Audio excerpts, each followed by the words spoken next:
నమస్తే, welcome to Disha TV. భారతదేశంలో cockroach Janata party అంటే భారతదేశ వ్యవస్థలను, భారతదేశంలో ఉన్నటువంటి రాజకీయ పార్టీలను వణికిస్తూ ఉంది. గజ గజ గజ వణికిస్తూ ఉంది. ఎక్కడ చూసినా కూడా కాక్రోచ్ జనతా పార్టీ, ఆ పార్టీ చేసేటువంటి నిరసనలు కావచ్చు, ఎక్కడ చూసినా కూడా అదే వినిపిస్తూ ఉంది. యువత అంతా కూడా కాక్రోచ్ జనతా పార్టీని నమ్ముతూ ఉన్నాయి. కాక్రోచ్ జనతా పార్టీతో పాటు నడుస్తూ ఉన్నాయి. మనం ఈ నీట్ పేపర్ లీకేజ్ అయిన తర్వాత ఎప్పుడైతే ధర్నాకు దిగిర్రో, నిరసనకు దిగిర్రో, ధర్మేంద్ర ప్రధాన్ రాజీనామా చేయాలని మొదలుపెట్టినటువంటి ఈ నిరసన సోనం వాంగ్చుక్ లాంటి మేధావులు వచ్చి ఆమరణ నిరాహార దీక్ష కూర్చున్నటువంటి తరుణంలో ఈ దీక్ష మరో లెవెల్కి వెళ్ళింది. దాని తర్వాత ఎంత దొంగతనంగా, ఎంత అమానుష్యంగా సోనం వాంగ్చుక్ను అక్కడి నుంచి తరలించారో మనం చూసినాం. సో ఆ తరలించిన తర్వాత అభిజిత్ దిప్కే ఆ నిరసనకు అతన్ని అంటే సోనం వాంగ్చుక్ని తీసుకెళ్ళిపోయారు. నేనుంటానంటూ కూడా తను దీక్ష కూర్చోవడం జరిగింది. సో తనను కూడా అక్రమంగా అరెస్ట్ చేసినటువంటి పరిస్థితి. సో అరెస్ట్ చేసిన తర్వాత నిన్న కాక్రోచ్ జనతా పార్టీ పిలుపునిచ్చింది. ఎందుకు? పార్లమెంట్ ముట్టడి కోసం చలో సంసద్ మార్చ్ అంటూ కూడా పిలుపునివ్వడం జరిగింది. సో సంసద్ మార్చ్ పిలుపునిచ్చిన తర్వాత వేలాది మంది విద్యార్థులు, ఎవరైతే నీట్ రాసి భంగపడ్డటువంటి విద్యార్థులు, ధర్మేంద్ర ప్రధాన్ రాజీనామా చేయాలి, పార్లమెంట్ ముట్టడికి వెళ్దాం, అక్కడికి వెళ్ళి మన హక్కులను సాధించుకుందాం అంటూ కూడా వాళ్ళు వెళ్ళడం జరిగింది. సో వెళ్ళినటువంటి తరుణంలో వేల మంది విద్యార్థులు శాంతియుతంగా ర్యాలీలో వస్తుంటే పోలీసులు ఎంత దారుణంగా ఉన్నారంటే, పోలీసులు ఆ టియర్ గ్యాస్ వదలడం కావచ్చు, లేకపోతే లాఠీలతో కొట్టడం కావచ్చు, అమ్మాయిలను చూడకుండా, అబ్బాయిలను చూడకుండా, వారి వయసు దాదాపు 16 నుంచి 20 సంవత్సరాల మధ్యలో ఉన్నటువంటి పిల్లల్ని ఎంత విరోచితంగా కొట్టిరు. ఒంటి మీద దెబ్బలు చూస్తూ ఉంటే దేశం సిగ్గుపడతా ఉన్నది. ఈ దేశం సిగ్గుపడతా ఉంది వారి ఒంటి మీద దెబ్బలు చూసి. చదువుకోవాల్సినటువంటి బిడ్డలు చదువు పేపర్ లీక్ చేసారు, మా భవిష్యత్తును ఆగం చేశారు. దీనికి నైతిక బాధ్యత వహిస్తూ ఆ వ్యక్తి రాజీనామా చేయాలంటూ కూడా వాళ్ళందరూ డిమాండ్ చేస్తున్నటువంటి తరుణంలో ఎన్నెన్ని దెబ్బలు. ఆడపిల్లలను చూడకుండా జుట్లు పట్టుకొని గుంజుకోబోతూ ఉన్నారు, మగవాళ్ళని ఎక్కడ పడితే అక్కడ. కానీ ఎంత కొట్టినా కూడా ఆ యువతలో బెదురు లేదు. కొట్టు, ఎన్ని దెబ్బలు కొడతావో కొట్టు, ప్రాణాలకైనా తెగిస్తాం కానీ విడిచిపెట్టేది లేదంటూ కూడా వర్షాన్ని లెక్క చేయలేదు, ఎండని లెక్క చేయలేదు. ఎంత ఇబ్బంది కలుగుతున్నా తిండి తిప్పలు లేకుండా ఆ బిడ్డలు అక్కడే ఉన్నటువంటి పరిస్థితి. దేశ యువత కూడా చాలామంది సోషల్ మీడియా వేదికగా స్పందిస్తూ ఉన్నారు. వివిధ రాష్ట్రాల్లో నిరసనలు కూడా తెలుపుతూ ఉన్నారు. సో అక్కడ ఉన్నటువంటి పరిస్థితుల్లో చాలామంది సోషల్ మీడియా వేదికగా నేను మనిషిని, మా ఊర్లో ఉన్న నా మనసు మొత్తం జంతర్ మంతర్ వద్ద ఉంది, సీజేపీ పార్టీ చేస్తున్నటువంటి ధర్నా వద్ద ఉందంటూ కూడా విద్యార్థులు స్పందిస్తున్నటువంటి పరిస్థితి. ఇదొక మహా ఉద్యమంలాగా మారబోతూ ఉంది. చిలికి గాలివాన అయినట్లు ఇది ఎంత పెద్ద ఉద్యమంగా మారబోతూ ఉందంటే ఈ దేశ భవిష్యత్తును మార్చేటటువంటి ఉద్యమంగా మారిపోతూ ఉంది. ఎందుకంటే మనం చూసుకోవచ్చు, అక్కడ విద్యార్థులు చేస్తున్నటువంటి తరుణంలో ఏదైతే అభిజిత్ దిప్కే పైన కలర్ చల్లిరు, అభిజిత్ దిప్కేను కొట్టిరు, అభిజిత్ దిప్కేను చాలా విధంగా ఇబ్బంది పెట్టాలని చూసిరు.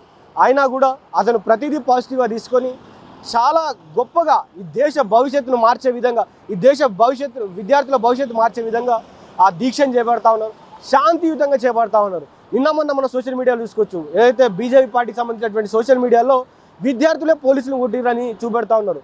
కానీ పోలీసులు ఎంత విరోచితంగా కొట్టిరో ఏ మీడియా కూడా చూపెట్టలేదు. పోలీసులు ఎంత దారుణంగా, ఎంత అమానుషంగా ప్రవర్తించారో ఎవ్వరు పట్టించుకోవడం లేదు. ఈ దాడిని, ఈ ఏదైతే పోలీసులు చేసినటువంటి దాడి కావచ్చు, పోలీసులు కొట్టినటువంటి తీరు కావచ్చు, దీన్ని దిశా టీవీ కూడా ఖండిస్తూ ఉంది. అదేవిధంగా వాస్తవంగా మనం నిన్న చూసుకున్నట్లయితే ఒక్కొక్క అంశం వాళ్ళు తెరపై తీసుకొస్తూ ఉన్నారు. విద్యార్థులందరూ కూడా ఇప్పుడు ధర్మేంద్ర ప్రధాన్ కాదు, నరేంద్ర మోడీ రాజీనామా చేయాలంటూ కూడా ధర్నాకు పిలుపునిస్తూ ఉన్నారు. అదేవిధంగా నిన్న జేపీ నడ్డా పిలుచుకొని, అయితే సీజేపీ పార్టీలో ఉన్నటువంటి ముఖ్య నేతలను జేపీ నడ్డా పిలుచుకొని మాట్లాడిన తర్వాత చర్చనేం సఫలం కాలేదు, చూస్తాం, మీ డిమాండ్లను పరిశీలిస్తాం, దీక్షను ఆపేయండి, ఈ మాటలు మాత్రం చెప్పింది జేపీ నడ్డా తప్ప అక్కడ రాజీనామా చేపిస్తామనే విషయం కూడా మాట్లాడలేదు. ఎందుకంటే నిన్న అటు అమిత్ షాకును ధర్మేంద్ర ప్రధాన్కి దాదాపు 3 గంటల భేటీ జరిగింది. అక్కడ ఎలాంటి మరి రాజీనామా చేపిస్తారా, ఏం చేపిస్తారా అనేది కూడా బయటికి రానటువంటి అంశం. అప్పటికి మళ్ళీ సోనం వాంగ్చుక్ గారు మళ్ళీ నేను దీక్ష కూర్చుంటా ఉన్నా, సో దీక్ష కూర్చుంటా, నేను దీక్షను విరమించేటువంటి పరిస్థితి లేదని కూడా చెప్పడం జరిగింది. అయితే వాస్తవంగా చాలామంది నాయకులందరూ కూడా ఆ దీక్షకు మద్దతు ఇస్తూ ఉన్నారు. సో కాంగ్రెస్ పార్టీ మాత్రం వారి చిన్న నాయకులను పంపిస్తూ ఉంది. కానీ కాంగ్రెస్ పార్టీ అధిష్టానం కావచ్చు, కాంగ్రెస్ పార్టీలో ఉన్నటువంటి ముఖ్యమైన నేతలు కావచ్చు, ఎవరు కూడా ఆ దీక్షకు మద్దతు తెలపడం లేదు. సో దానిపైన కూడా చాలా అనుమానాలు వ్యక్తం అవుతా ఉన్నాయి. సో అక్కడికి వచ్చినటువంటి మీడియా దాదాపు ఆ మీడియా అంతా కూడా నరేంద్ర మోడీ గుప్పెట్లో ఉంది. విద్యార్థులను నీట్ ఫుల్ ఫామ్ ఏంది, మిగతా ఫుల్ ఫామ్స్ ఏంది, ఎన్నిసార్లు పాస్ అయ్యారు మీరు, ఏం చదువుకున్నారు మీరు, ఇట్లాంటి ప్రశ్నలు అడుగుతూ ఉన్నారు. విద్యార్థులను నెగిటివ్గా చూపేటువంటి ప్రయత్నం చేస్తూ ఉన్నారు. విద్యార్థుల దాడులు చేసిన చూపేటువంటి ప్రయత్నం చేస్తూ ఉన్నారు. సో దేశంలో ఉన్నటువంటి ప్రతి రాష్ట్రంలో ఉన్నటువంటి కాక్రోచెస్ అందరు మేల్కొన్నారు. కాక్రోచెస్ అందరు కూడా ఈ దేశ వ్యవస్థను, ఈ దేశంలో జరుగుతున్నటువంటి లీకేజీ వ్యవస్థను అడ్డుకట్ట వేయడానికి అందరు ఏకతాటిపైకి వచ్చారు. CJP పార్టీ ఇప్పటి నుంచి ఏ ధర్నా చేపట్టినా, ఏ నిరసన చేపట్టినా దేశమంతా కలిగేటువంటి అవకాశం ఉంది. సో ఈ విద్యార్థులు రాజకీయాల్లోకి రాకముందే బీజేపీ ప్రభుత్వం ఆ రాజీనామా చేపించి దానికి నైతిక బాధ్యత వహించకపోతే కాక్రోచ్ జనతా పార్టీ అనేది రాజకీయంగా అలుముకోకముందు, రాజకీయ చర్యలు తీసుకోకముందు రాజీనామా చేయాల్సిందే. విద్యార్థులను ఎవరైతే కొట్టిరో దాదాపు 10 నుంచి 20 మంది విద్యార్థుల మీద 10ల సంఖ్యలో కేసులు అయ్యాయి. సో ఆ విద్యార్థుల అందరి మీద కూడా కేసులు ఎత్తివేయాలి. కేసులు ఎత్తివేసి ఆ విద్యార్థుల జీవితాన్ని కూడా మళ్ళీ యథావిధిగా చదువుకునేటువంటి విధంగా ఈ కేసులలో తిరగకుండా, వాళ్ళని ఇబ్బంది పెట్టకుండా ఈ రాజీనామా చేపించి విద్యార్థులు వాళ్ళు చదువుకునేటువంటి విధంగా కేంద్ర ప్రభుత్వం చర్యలు తీసుకోవాలి. అదేవిధంగా నిరసన చేపడుతున్నటువంటి విద్యార్థులను ఇబ్బంది పెట్టకూడదని కూడా కోరుతా ఉన్నాం.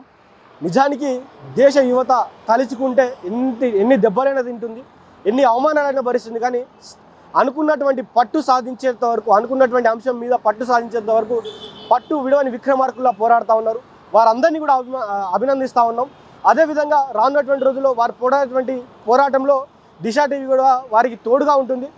రానున్నటువంటి రోజుల్లో వారి పోరాటంలో మేము కూడా భాగమవుతాం. అంతే కానీ ఎవరైతే వాళ్ళని అవమానిస్తూ ఉన్నారో వాళ్ళతో కలిసేటువంటి ప్రసక్తే లేదు.